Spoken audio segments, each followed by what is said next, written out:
Nasalisihan ang isang babae sa isang restaurant sa Alabang, Muntinlupa. Natangay ang ilang mamahalin at importanteng gamit. Panoorin ang mait na balita hatid ni Emil Sumangil para huwag maging biktima. Humalubilo na parang mga parokyano lang ng isang restaurant sa Alabang, Muntinlupa ang mga miyembro ng salisigang. Ang lalaki, tumayo lang sa tabi ng receptionist na parang naghihintay na makakuha ng upuan habang nakamasid sa mga kumakain na nasa alfresco. Ang kasabwat naman niyang babae parang hindi mapakali. Tatayo tapos maglalakad.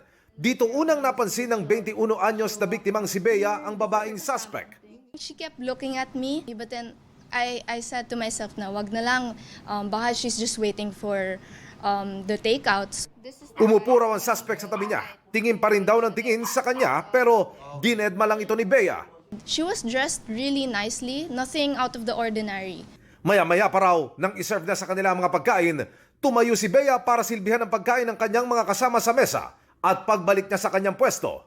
When I sat down, I was looking for my phone. My phone was inside my bag, and then it was gone. And just a few seconds, it was gone. Dala-dala na ito ng babaeng suspect na nagmamadaling umalis kabuntot ang kasabwat na lalaki. And it's funny because she wore the bag as if it was hers, and then she put the shawl over it. Everything in that bag is very valuable to me. So my wallet, my cell phone. The hardest parts are the cards that are inside, my driver's license even, my credit card. There was money in that wallet.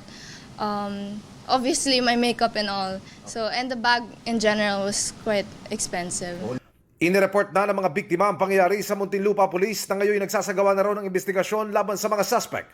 Payo lang ni Bea para hindi mabiktima ng salisigang. Try not to put your bag in the floor or in the side.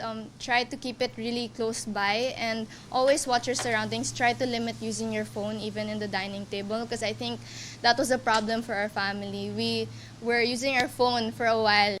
Emil Sumangil, nagbabalita para sa GMA Integrated News.